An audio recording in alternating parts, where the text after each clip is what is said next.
Olá, o Saúde Ativa está no ar. Por aqui teremos informações sobre saúde e qualidade de vida. Você também vai conferir vídeos educativos.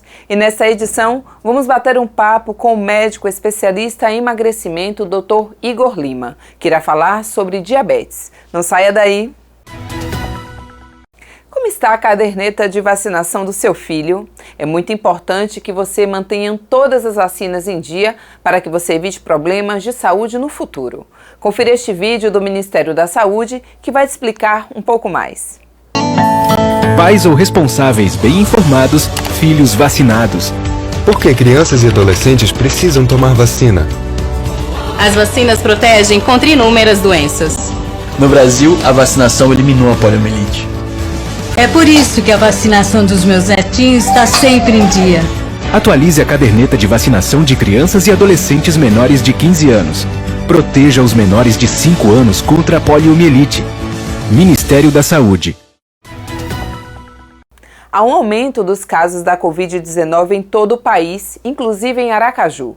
Por isso, é importante estar alerta para a adoção de cuidados preventivos para evitar o novo coronavírus. A volta do uso de máscaras em ambientes fechados, isolamento de quem está com sintomas gripais, a realização de exames para confirmação de diagnóstico, higienização das mãos e evitar aglomerações são algumas medidas que podem impedir o contágio da doença. Cuide de você e de quem você ama.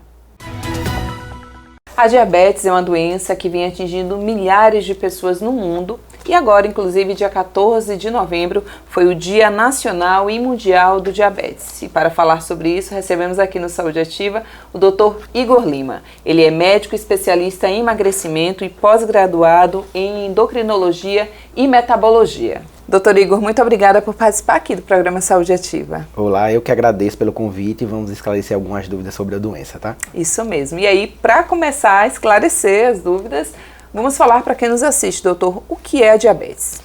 Olha, vamos contar um pouco sobre a história da diabetes, né? Já tinha relatos na civilização egípcia, há 1500 anos antes de Cristo, de pessoas que morriam urinando bastante e emagrecendo. Isso aí já é relato dos sintomas da diabetes, né? No início do século XIX, começou a ter mais pesquisa sobre a doença. No final do século XIX, começou a experiências com cachorros, e eles tiravam o pâncreas do cachorro e percebia que eles morriam igual a alguns seres humanos que tinham os mesmos sintomas, urinando bastante e emagrecendo. Então, assim, é uma doença que já acompanha o ser humano há muitos anos, né? E a partir do século XX que surgiram os novos tratamentos, e aí fomos, assim, controlando melhor a doença, digamos assim. Doutor, as pessoas falam muito que a diabetes é uma doença silenciosa e talvez por conta disso muitas pessoas não saibam que estão com problema e logo em seguida tem até problemas mais graves. A gente saber tratar, buscar o mais rápido, se perceber que algo diferente está acontecendo no nosso corpo é fundamental para evitar complicações futuras? Sim, infelizmente é uma doença muito silenciosa, né? Temos dados que por volta de 7% da população possui essa doença e aproximadamente metade desconhece o diagnóstico. Então, assim, por isso que é muito importante pacientes que estão naquela faixa de risco, de idade, tem comorbidades, fazer o exame, que é um exame muito simples, né? Uma furadinha de dedo, você olha a sua glicemia ali, já pode fechar o diagnóstico e começar o tratamento precoce, que é muito importante. A gente fala de ser silenciosa, doutor, mas na nossa rotina, eu sei que não temos um hábito assim muito frequente, que isso é muito ruim de irmos, né, ao médico sem estar sentindo nada. Geralmente uma grande parte da população só vai ao médico se perceber que há algo diferente. Então é bom a gente ressaltar essa importância de as pessoas visitarem o médico regularmente, fazer os exames básicos, né, doutor, de sangue, fezes, urina, mas além disso, qual seria, assim, sintomas diários? O senhor até falou anteriormente da questão da urina, do emagrecimento. Então, se eu perceber que eu estou emagrecendo muito rápido, mesmo assim me alimentando de forma correta, seria isso? Eu estou me alimentando até bastante, mas estou emagrecendo do mesmo jeito. E a frequência de ir ao banheiro, além disso, teria outros sintomas, doutor? Quando a diabetes começa a ser sintomática, geralmente, isso eu estou falando da tipo 1 e da tipo 2, geralmente o que acontece? Você começa uma perda de peso, mesmo se alimentando bastante, inclusive você até aumenta seu apetite, é uma forma de proteção do organismo. Urina, você tem esse excesso de urina, e o emagrecimento, e em alguns casos você desenvolve a cetoacidose, né, que é uma forma já um pouco mais grave, que você entra no pronto-socorro, inclusive muitos pacientes descobrem o diagnóstico assim. Era completamente assintomático e desenvolve um caso mais grave da doença, que seria a cetoacidose. Mas enfim, qual seria a idade ideal para você fazer esse exame, né? Pacientes completamente assintomáticos você faz a partir dos 45 anos. Pacientes que têm algum fator de risco, alguma comorbidade, como o uso de corticoides, ou então um familiar muito próximo com diabetes, aí pode ser qualquer idade. Vai no posto de saúde, inclusive não precisa nem marcar consulta, lá mesmo eles fazem o exame, que é o mais simples, né, que é a glicemia capilar, uma furadinha no dedo, e aí a gente olha os níveis de glicemia. E por esse resultado a gente já pode até fechar o diagnóstico, ou iniciar uma pesquisa mais aprofundada, digamos assim. Doutor, eu fiquei com a dúvida agora o senhor explicando, imagino que todos que nos assistem também, mas o que é a cetoacidose? O que seria isso? A cetoacidose é quando você atinge um nível muito alto de glicose no sangue, e aí seu sangue, digamos assim, vai ficando ácido. E isso aí é prejudicial para o nosso organismo, entendeu? Basicamente é isso. Então você pode ficar com sintomas de desconforto respiratório, dor abdominal, até entrar em coma. E aí da coma você pode evoluir até o óbito, se não tiver um tratamento adequado, entendeu? O senhor também falou na sua fala anterior aí sobre 2 tipos de diabetes. Então fala pra gente, existem 2 tipos. Quais seriam esses tipos? Existe o tipo 1 e o tipo 2, fora alguns diabetes especiais, mas vamos falar do tipo 1 e do tipo 2. Seriam a diabetes tipo 1, geralmente todos os diabéticos que existem no mundo, entre 5 e 10% desenvolvem tipo 1, que é o diabetes mais comum da criança, né? A criança, e geralmente ela fecha o diagnóstico com um quadro de cetoacidose diabética, porque ela é muito rápida. Então, assim, você já descobre o diagnóstico na hora da doença. Então, essa não é silenciosa, tipo 1. Sim. Você pode desenvolver essa diabetes também nos adultos. É incomum, mas pode. Então, essa é uma falência do pâncreas. Seu organismo produz anticorpos que vão lá e destrói seu pâncreas. Então, você não tem nenhuma produção de insulina, entendeu? Sim. Digamos assim. A tipo 2 seria uma diabetes causada por alguns elementos.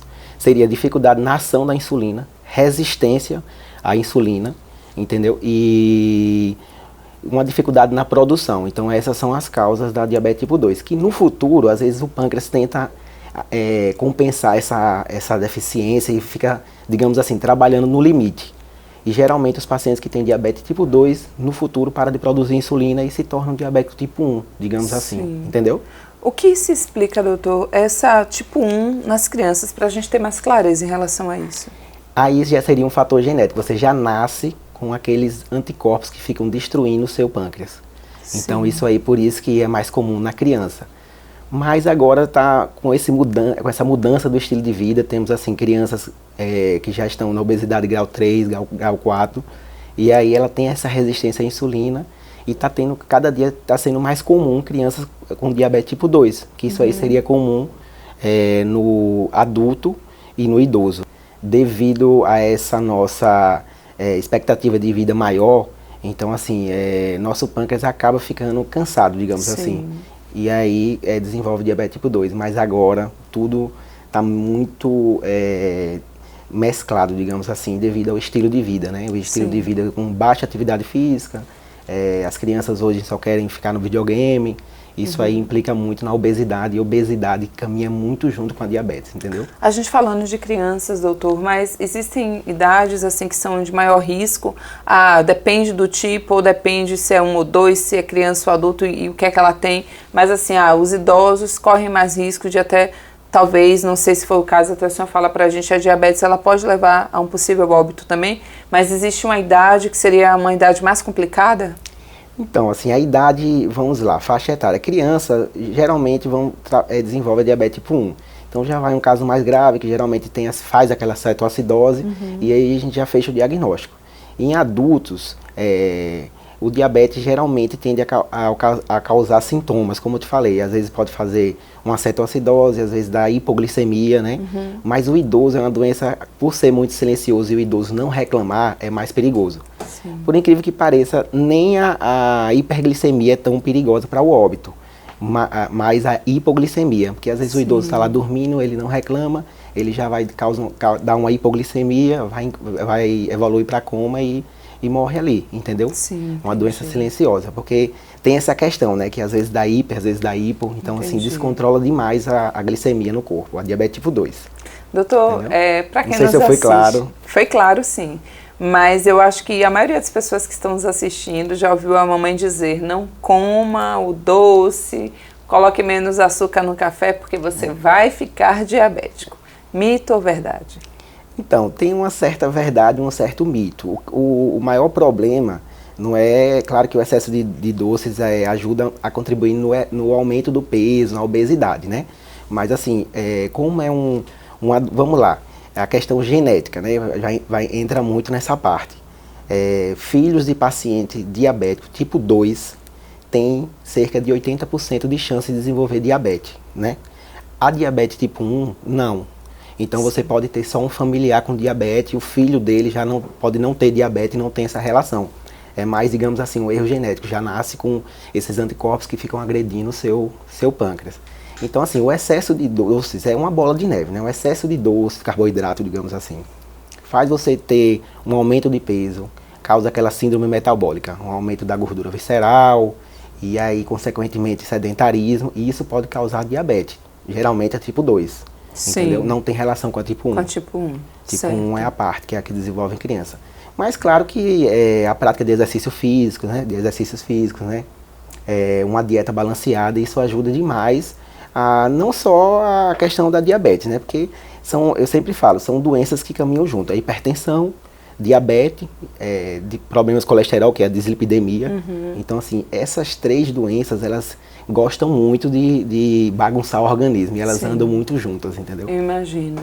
Então a gente pode até deixar claro para quem nos assiste, inclusive isso eu passo, porque a gente sempre fala, na minha família, não, ninguém aqui tem esse problema, tem problemas cardíacos, mas não em relação à diabetes. Então é importante sim que a gente mantenha todos os cuidados, porque há uma possibilidade, mesmo que eu não tenha nenhum caso da família, de eu ter um problema com a diabetes, né? Lembrando daquele rastreio que eu falei, se você não tiver nenhum fator de risco, não tiver nenhum parentesco próximo com diabetes, seria recomendado você fazer um teste, pelo menos uma glicemia capilar, que é o mais simples, a partir dos 45 anos. Sim. E se você tiver algum parente próximo, repetindo, né?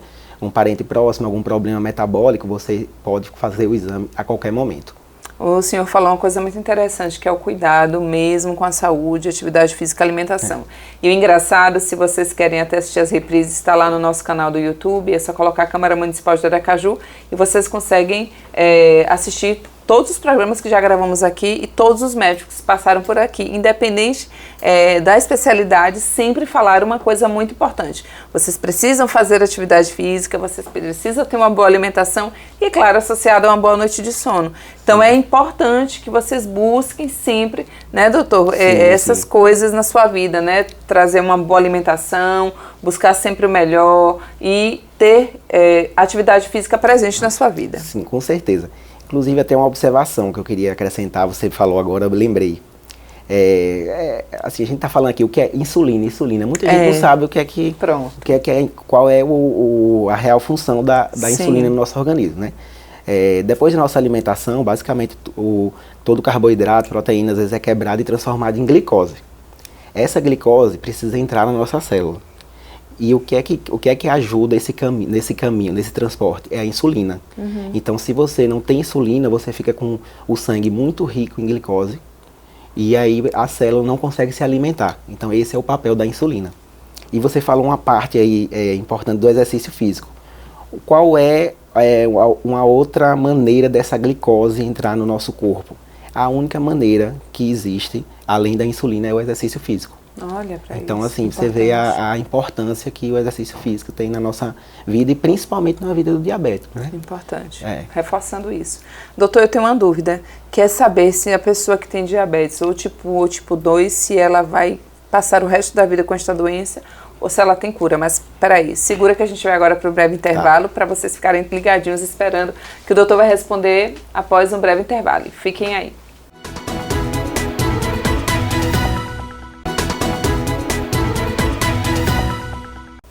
Estamos de volta com o Saúde Ativa e hoje estamos batendo um papo aqui com o Dr. Igor Lima. Relembrando, ele é médico especialista em emagrecimento, pós-graduado em endocrinologia e metabologia. Estamos falando sobre a diabetes. E se você perdeu o primeiro bloco, não tem problema. Vai lá no nosso canal do YouTube e coloca Câmara Municipal de Aracaju e você pode assistir a reprise, tá? Doutor, no primeiro bloco deixamos todos no suspense aí para falar sobre a diabetes. Se uma pessoa que estou doente, ou 1 ou 2, o tipo, né? Se ela vai viver o resto da vida dela com a doença ou se tem cura. Tá. Vamos falar sobre a diabetes tipo 1. Existe um tratamento que é o transplante de pâncreas, né? Muita gente fica perguntando, como é que é o transplante de pâncreas? Mas infelizmente não é um tratamento tão simples. Então, sim, é reservado para paciente que já tem algumas complicações da doença, como a insuficiência renal crônica, que é desenvolvida pela essa glicose exagerada no nosso corpo. Ela vai destruindo vasos, pequenos vasos, inclusive a parte renal.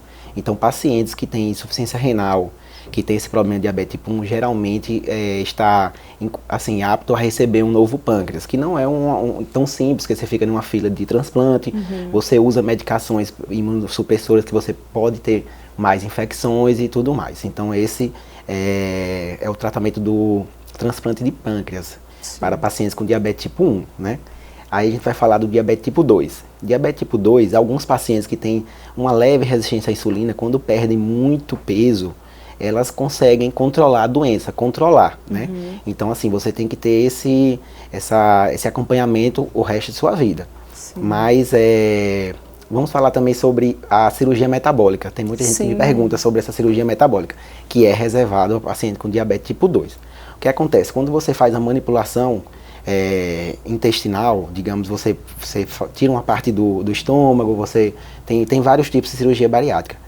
Essa manipulação, observou-se que aumenta alguns hormônios que nós produzimos, que melhora a saciedade, que diminui a ingesta de alimentos. Então, assim, só essa parte de você aumentar esses hormônios já conseguiu diminuir os níveis de glicose no corpo, né? Então, assim, está muito comum essa cirurgia metabólica. Aí tá uma briga para ver se o plano de saúde vai cobrir isso aí, mas é uma boa perspectiva para pacientes com diabetes tipo 2, né? Mas essa cirurgia ela já está sendo realizada? Já está sendo realizada. Então, assim, qual é a diferença da cirurgia bariátrica para metabólica? Nenhuma. Ela basicamente usa as mesmas técnicas, mas assim, é como depois que começou a fazer a bariátrica, os estudos revelaram que também tem esse benefício. Sim. Então foi descoberto ao acaso, digamos assim. Então, assim, eu acredito que nos próximos anos essa parte da cirurgia bariátrica vai ser aceita pelos planos de saúde e vai melhorar muito a qualidade de vida de quem tem diabetes tipo 2. Sim. Isso é uma cura, é um controle. Tem pacientes que não precisam mais usar medicação após a cirurgia metabólica. Mas aí, como eu disse, você ainda tem uma leve resistência, pode ser que no futuro você desenvolva uma hiperglicemia, assim, uma resistência à insulina mais leve, entendeu? Sim. Mas é um ótimo tratamento. Agora, doutor, é óbvio que eu já imagino até a sua resposta, mas para a gente deixar isso bem esclarecedor para quem nos assiste. Porque às vezes a pessoa diz, então tem este tratamento, eu posso ficar curada, então eu já vou procurar o médico e pedir isso. Não. Todos os casos precisam ser avaliados, né, doutor? Interessante você falar sobre isso, porque existe alguma resistência à insulina que é bastante leve, só com um comprimido, uma medicação você consegue controlar. Lembrando que é uma cirurgia, né? Tem riscos, tem o pós-operatório, tem complicações, você às vezes tem que fazer reposição de vitaminas, porque você diminui a ingesta ou a absorção dos nutrientes. Então, todas essas cirurgias são reservadas para a última tentativa, né? Primeiro a gente tem um tratamento que é a mudança do estilo de vida, que é fundamental. Depois passamos para o tratamento medicamentoso e com a falha desses dois aí a gente pensa em cirurgia. Então não vamos pular etapas, né? Sim. A gente fica falando, mas o importante, o principal é mudar o estilo de vida. Existem pacientes que chegam no meu consultório, que tem diabetes, hipertensão, obesidade, que eu trato só a obesidade, depois que o paciente emagrece aí 15, 20 quilos, ele melhora a hipertensão, melhora a resistência à insulina. Então, pra você ver como é fundamental a perda de peso, né? Muito importante, doutor. E aproveitando até, como o senhor já está falando, essa questão de cada caso é um caso, de reforçarmos. É clichê aqui já no programa, mas a gente sempre fala para as pessoas que Dr. Google não é médico. Sim. Então, em alguns casos, as pessoas verificam que na rotina delas tem algo diferente no corpo, está sentindo alguma coisa, e ela vai para o vizinho, para o amigo, para a rede social, para o Google, e ali acaba pegando o diagnóstico sem ter ido ao médico especialista e já acaba até se medicando. Sim, sim. É importante ressaltar, doutor, que às vezes faz de conta, a pessoa está com alguns sintomas que seriam de diabetes, e ela começa a se tratar para uma outra coisa, inclusive. Isso pode ter uma repercussão e até agravar o problema? Sim, é aquela história, né? De cada 10 pacientes que chegam no meu consultório, 8 já consultaram o Google e já vem pergunta, já indica o tratamento que quer fazer e vamos com calma, né, pessoal? Às vezes até o psicológico, você acha que está tendo aqueles sintomas, então é fundamental você ir no seu médico, você fazer uma bateria de exames, digamos assim, para ver o que é que você tem realmente e iniciar um tratamento. Sim. Então, assim, o tratamento que deu certo para o seu vizinho, às vezes não é o tratamento que dá certo para você. Sim. Então, é muito comum isso, além dos sintomas, dos efeitos colaterais, né? Sim, é sim. uma medicação e toda medicação tem algum efeito colateral. Doutor, a diabetes, quando o indivíduo descobre, faz de conta que ela não tem nenhum outro problema de saúde. E aí descobriu a diabetes, mas resolveu não tratar. Este agravamento deste problema pode causar outros problemas no corpo da pessoa e talvez, possivelmente, levar até um óbito? O diabetes tipo 1 é muito difícil acontecer isso, porque se você não tratar, logo você desenvolve um caso mais grave e vai parar no hospital, no UTI. Agora, o diabetes tipo 2, você pode passar anos com os sintomas de hiperglicemia e não sentir nada. Sim. Inclusive, assim, tem pesquisas que mostram que quando o paciente descobre que tem diabetes tipo 2, geralmente ela já está com a doença por volta de 5 anos. Então, aí, por isso que a gente já faz um rastreio, para ver se já tem algum problema na retina. Então, é muito comum o paciente ficar cego, para ver se o paciente já desenvolveu algum grau de insuficiência renal. Então, assim, existem complicações macro e microvasculares, né? As macrovasculares é o infarto agudo do miocárdio, é o AVC. E as micro é esse problema da retina, problema renal, problema hepático e no corpo inteiro. Inclusive, assim, é muito comum você ter um vizinho ou algum familiar diabético que desenvolveu algum ferimento na perna. Então, assim, cerca de 25% dos pacientes que têm diabetes tipo 2 vão desenvolver o pé diabético, que a gente fala, em algum momento da vida. O que acontece? Porque a glicemia elevada no sangue, ela vai destruindo os vasos e a parte dos nervos também. Então, você não sente que está com aquele ferimento no pé. E aí, quando você olha, já é um idoso que está usando um sapato apertado, digamos assim, já fez uma lesão. E aquela lesão é muito difícil cicatrizar, porque está chegando pouco sangue ali, e o pouco sangue que chega já não tem aquela defesa normal de uma pessoa que não é diabética, entendeu? Então, o mais comum é essas complicações macro e microvasculares, né? A partir de quantos anos isso pode acontecer? Se o paciente não tratar, antes de 10 anos já pode, mas a gente faz essa faixa de anos, 10 anos. A partir de 10 anos que o paciente recebeu o diagnóstico de diabetes, ele já se torna um paciente de alto risco, digamos assim. Então, sempre tem que ficar de olho na função renal, fazer um teste de fundo de olho com o oftalmologista para ver se já tem alguma lesão. Entendi. E aí esses são os problemas mais comuns, né, que infelizmente o paciente com diabetes de muitos anos pode desenvolver. Realmente, o senhor falando aí relembrou, tem muitos casos de pessoas que as pessoas dizem, ela é diabética, então é uma ferida que geralmente não sara, fica ali demorando a cicatrização, e muitos casos também que eu já conheci pessoas que elas, a princípio, a feridinha foi no dedo do pé, às vezes por uma unha encravada, doutor, às vezes a pessoa vai até fazer só uma unha, né, e da unha ali, às vezes precisa amputar o dedo, o pé, e às vezes a medida vai subindo, tem gente que chega a perder uma perna inteira, né, doutor? Inclusive, eu trabalho no hospital HPM, que é eu cuido de uma enfermaria de cirurgia vascular. Nós temos lá 90% dos pacientes são diabéticos de longo prazo, né? Pacientes de alto risco, como eu falei.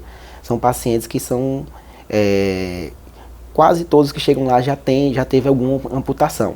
São pacientes que não têm uma perna, que amputa a nível de quadril, então é muito triste. E a maioria não tem não teve um acompanhamento correto da diabetes, entendeu? Então, infelizmente, nossa atenção básica para essa área ainda é muito precária. O SUS dá medicações, mas não são as, digamos assim, são medicações boas, mas não são as excelentes, né? Que a gente fala padrão ouro. Então aí acontece muito isso de ter que amputar, infelizmente. Doutor, é importante reforçar isso. Descobriu, vai tratar, né? Eu sei que às vezes há um medo, tanto a diabetes quanto outras doenças também. Há, sim, aquele receio, as pessoas já pensam no pior, mas qualquer tipo de doença, se ela é descoberta no início, como se tratar, a cura, sim, ou não a cura, mas um tratamento que você permaneça, que você tenha uma vida, né, normal como todas as outras pessoas, porque às vezes chegar a amputar, a vida da gente já muda completamente, né? Inclusive, assim, esse ponto é interessante, porque aí você pergunta, então a culpa é só do paciente. Não é, muito difícil você culpar o paciente. Sim. Porque imagina você ter uma vida completamente,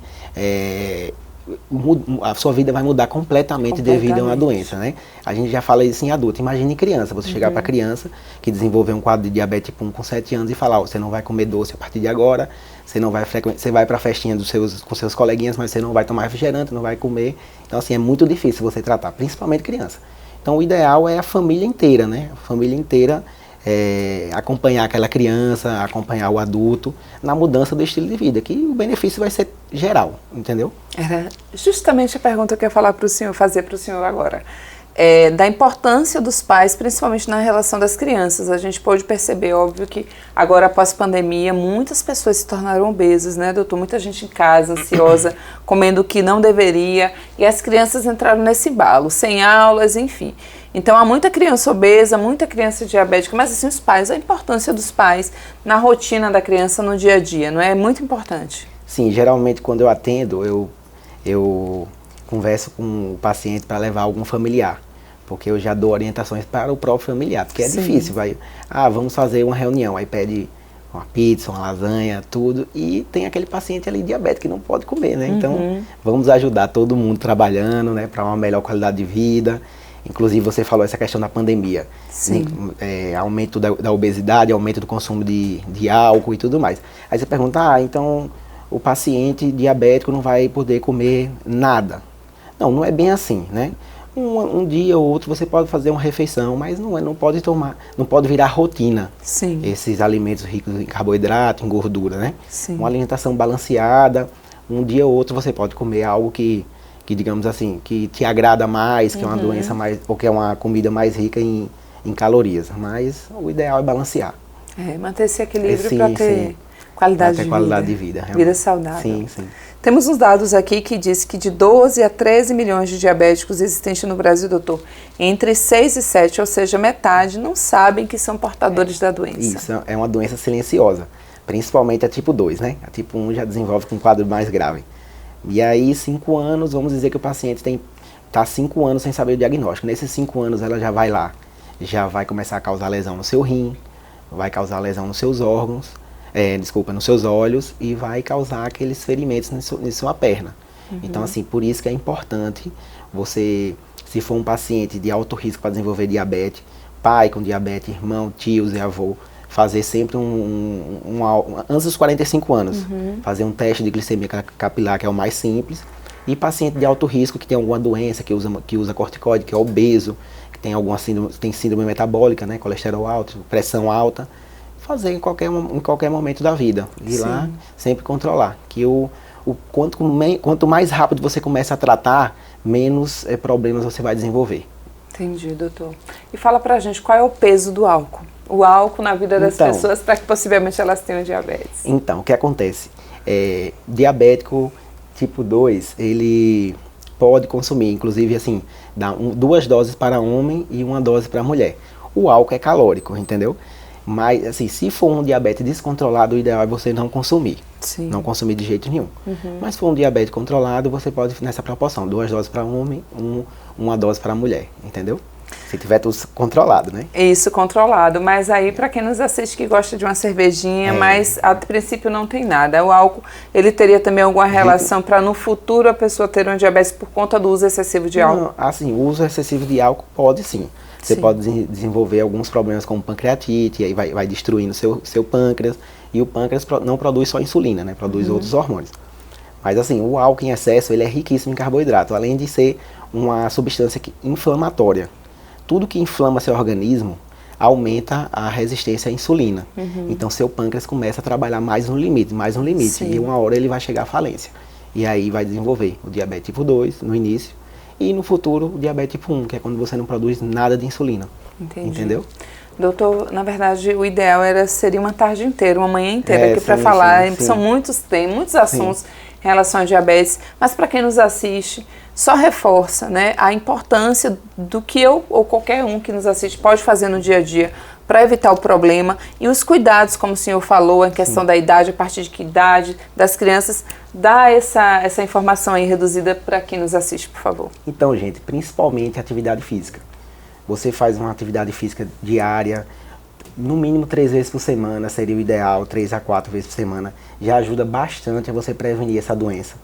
Lembrar que como é uma doença silenciosa, você deve procurar um posto de saúde ou uma farmácia e pelo menos fazer um teste de glicemia capilar, que não custa nada, é uma furadinha no dedo.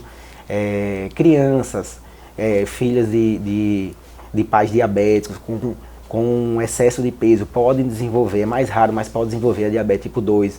Então seria ideal também furar o dedo. E assim, voltando ao assunto, uma dieta balanceada. Não vou comer nada, um hambúrguer, pode comer. Mas manter pelo menos a semana uma alimentação balanceada e exercício físico é fundamental para prevenir a diabetes tipo 2. Uma doença muito grave que infelizmente causa várias complicações e mortes pelo mundo, tá? E não temos um tratamento definitivo ainda, mas temos um controle e tem diversos tratamentos que melhoram a qualidade de vida e não tem muitos efeitos colaterais, entendeu? Então é isso que eu reforço. E para lembrar, doutor, se você fala pra gente, está urinando muito, né? E vamos lembrar dos sintomáticos. Você que está com muita sede, acorda várias vezes à noite para urinar. Você que está emagrecendo mesmo comendo uma quantidade maior de alimentos, é bom procurar também urgente um médico ou fazer um teste para ver se você é diabético. Doutor, muito obrigada pela sua participação. Obrigado. Espero que o senhor volte outras vezes com outros temas. Voltarei sim. É uma doença vasta, dá para a gente discutir, como eu falei para você, um dia inteiro, né? Espero que tenha esclarecido diversas dúvidas de vocês. Continuem conosco. A cada semana temos um programa inédito falando sobre um tema sobre a saúde, né? E para trazer melhor qualidade de vida a todos vocês. E eu te aguardo na próxima quinta-feira às 7 horas da manhã. Até lá!